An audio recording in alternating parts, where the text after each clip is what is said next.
Okay, we're going to go ahead and work through problem 1114, and weren't able to cover this in class, and so I'm just going to go through this problem using some of the MATLAB tools.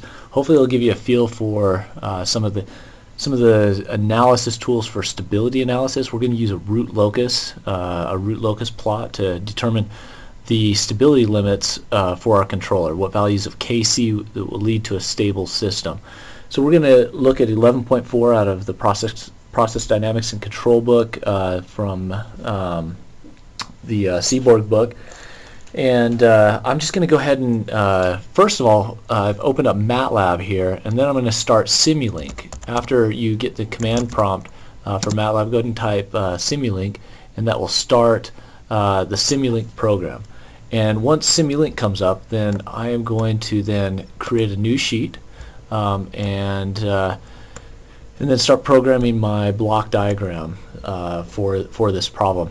So what I need to do first of all is go ahead and search for a transfer function. I'm just going to look for transfer, a keyword there, and go ahead and drag a transfer function over, and then I can rename this if I want to. You've got a browser here where you can look at sources. Now those will be, for example, a constant. I'm also going to drag one of these over. This is going to be my set point. So I'm just going to rename this as set point. Okay, and then I'm going to set that as 1. If you double click it, it'll bring up this window that allows you to set the constant value. Okay, so I'm going to replicate 1114. And I'll do that very quickly here. You've got to look at figure E1114 for this process, or for this transfer function. Okay, so I need a few more transfer functions here. I'm going to drag those over. Looks like I need 1, 2, 3, 4, 5, 6 of them. So I'll drag my 6 over. And I can also copy these when they're over here, and so I don't have to continue dragging them to the sheet, the Simulink sheet area. Okay, so if I have a set point here, I also have a disturbance up here. I'm just going to name this one disturbance. Okay, so I just click on the text. I'm going to put that one at 0, so we're not going to have any disturbance. It's going to enter our process. Now we also have an inner control loop as well here. Let me go ahead and add that right here. Now if I'm going to connect these two, I just start clicking on one side and drag it over until it creates an arrow. Okay, so I've connected two transfer functions. So this one is going to be my controller. Okay, so that's going to be my controller 1. Okay, that's my outer loop controller. This one's just going to be a gain. Okay, so I'm just going to put Kc of 1, denominator of 1 here as well. Okay, so that's just a 1 over 1 or equal to 1 for my Kc. I'll change that later. Now my transfer function for my first inner loop is just going to be 0.5.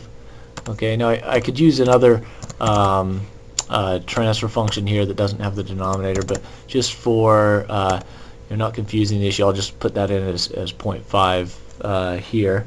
And then this one is going to be 4, and then s plus 3. Okay, so the s coefficient is here. If I had s squared, I would do this, s squared plus 1s plus 3. I don't have an s squared. Okay, so it's just the s and the 3 there for that transfer function. So this is I'm just going to leave this as transfer function 2. I'm not going to rename those. Okay, now I need to do a summation. Let me get my sum, and I'm going to drag this right over here and then connect that up. Now you'll see I have two pluses there. I need to actually change one of those to a negative. Okay, so this is the list of signs. This means a blank. Just this character is a blank. Don't put a sign there, and then the next two are going to be plus. So it just goes around, I think, counterclockwise or clockwise. I'm not sure which one. I'll just go ahead and try negative there. Okay, so that worked. That put a negative right here, and then a positive right above it. Okay, so now I'm going to connect this one over. Okay, I haven't filled in this one yet, but this one is going to be -2, okay, and then divided by 1 minus s. Okay, so I'm just going to put that in, and it will do -s plus 1. Okay, that would be equivalent. And then I need another summation now. Now I want to get the summation on the top, add the disturbance and this signal together to get my output. Okay, so I need to, I'm just going to play with it till I get it right. I know that one is going to have to be a blank. So I'll just try this one first just to see if that is going to work. Okay, so that worked. A plus, and then I think you could even go without the blank. No, you have to have the blank there. Okay, so I don't exactly pretend to know how these things work. I always just play with them until it gets the plus signs in the right location. Okay, so I'm going to connect this up also for my disturbance as well. My disturbance right now, the deviation variable is 0. Okay, now that one didn't quite connect up. It's a red. So I'm just going to go ahead and try it again until it gets connected. Okay, so this is my disturbance transfer function, and that is going to be 6 divided by 4s plus 1. Okay, so I put my 4 there. Okay, so now I have my output, and now I want to loop that back around. I need one more transfer function for my measurement that represents my measurement down here, and that one is going to have a transfer function of 1 over s plus 10. Okay, so that is here. That's my measurement. I'll just change that on my description. Okay, now I want to change the which way it's facing, and you can do that one of two ways. You can either drag. You can't even drag it the other way. Okay, that didn't work. Let me see if I can change the arrows. Okay, let's see. I forgot how to do that. I know there's a way to invert those. Okay, let me see if I can drag that back down again, and let's see. I need to signal properties. You know what? You can just connect them up. I forgot how to do it.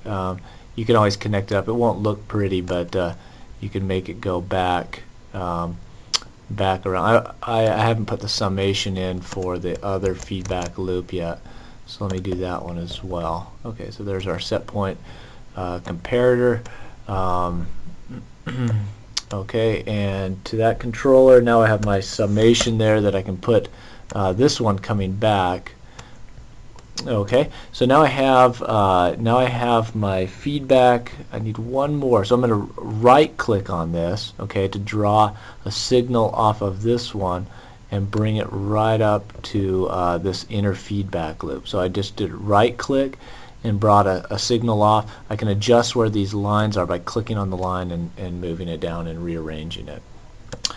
Okay, so let me see if I can transfer. Let's see if I can. So I think I've got it here. This one's going to be format, and then I'm going to flip block. Okay, so it's going to be coming out the opposite direction. Okay, so I fixed that one.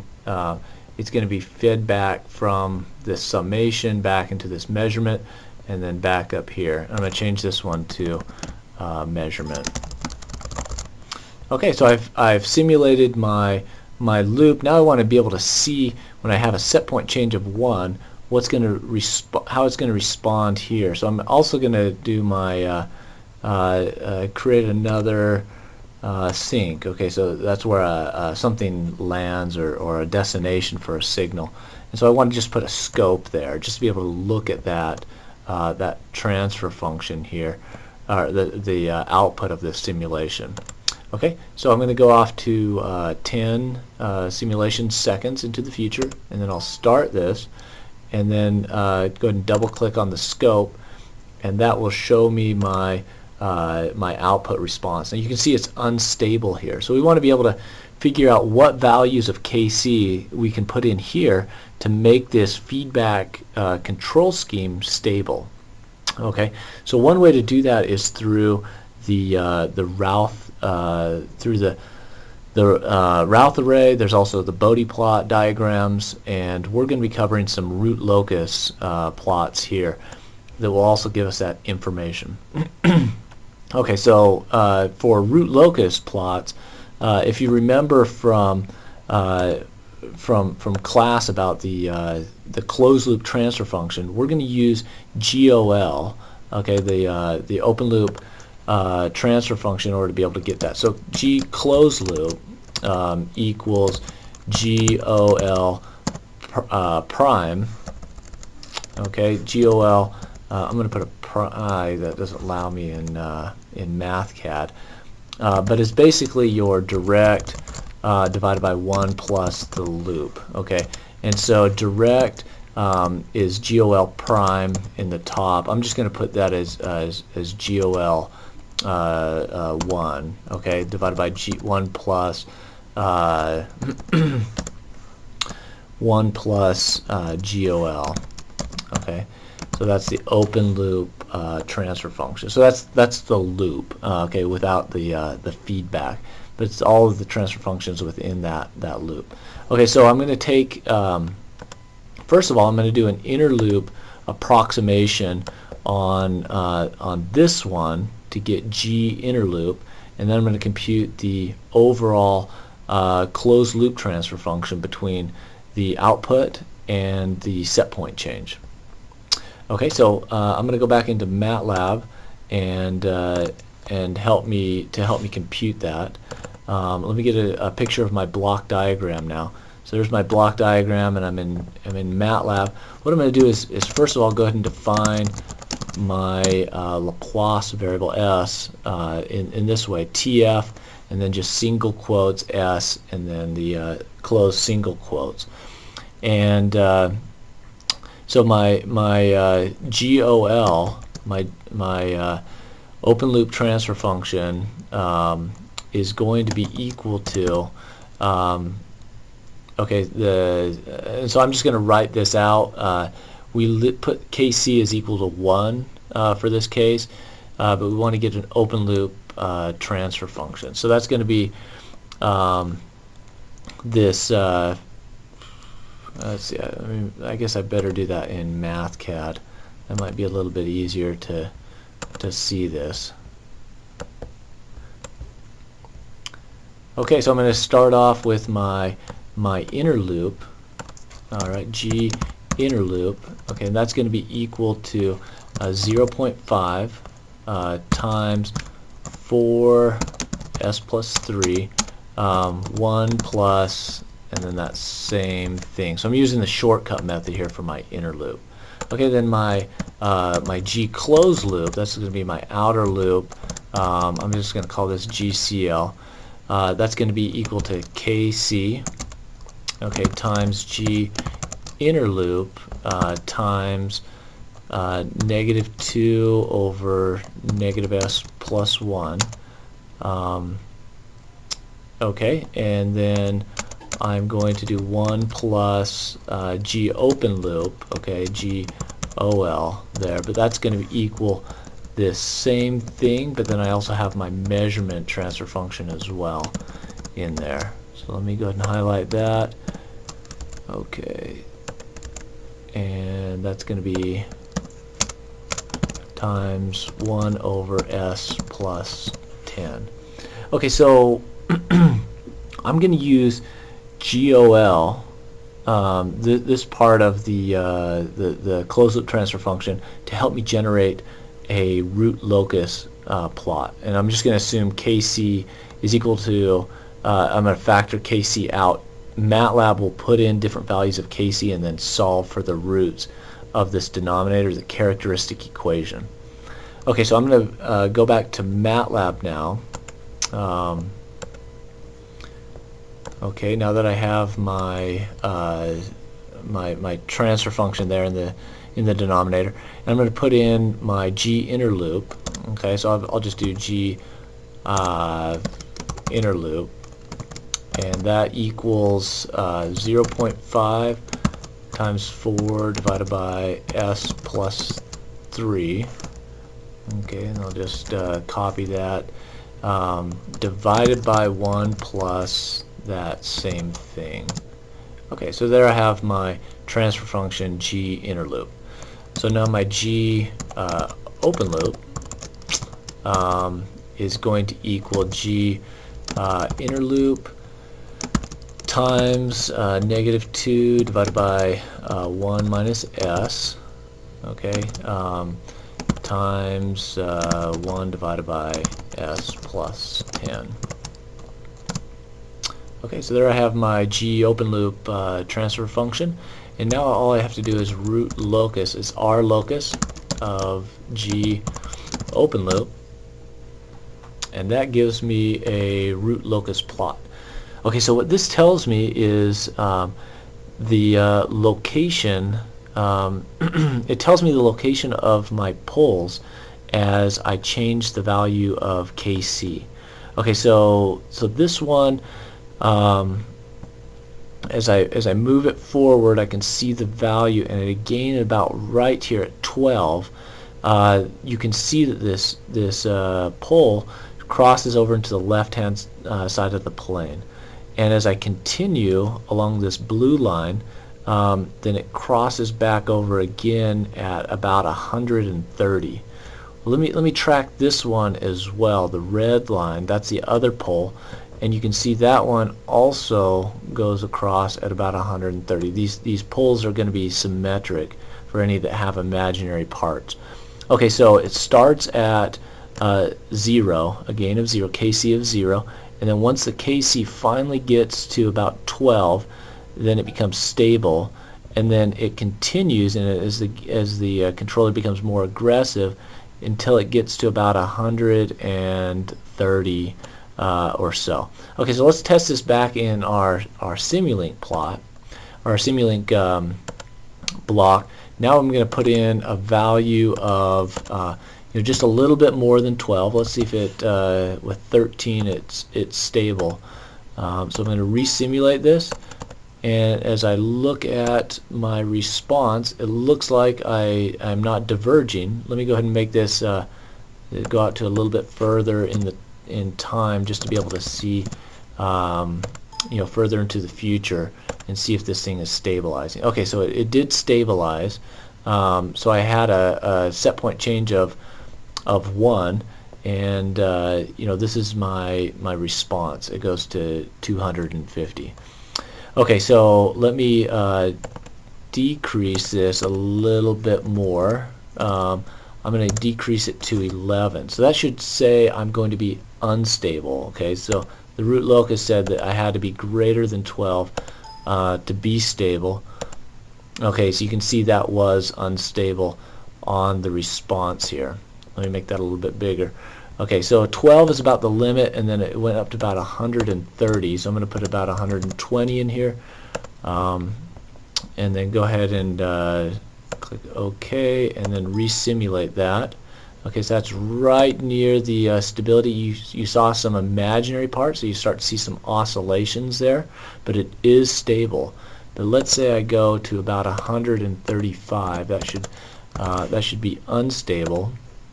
So it should diverge now, and let me click go on that. It's right at the stability limit, not quite enough to take it unstable. Let me go to 140, and then we should be unstable at that point. Okay, so you can see the oscillations are growing here. So now it's unstable. So for 1114, we built a very simple block diagram. It has an inner loop and an outer loop, and then we use the root locus diagram to help us analyze the stability of the system, to know what values of Kc would lead to a stable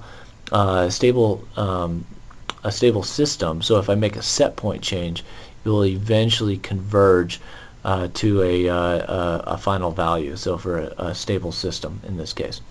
Okay, let me know if you have any questions. Feel free to drop by my office if I can help out some more with this problem.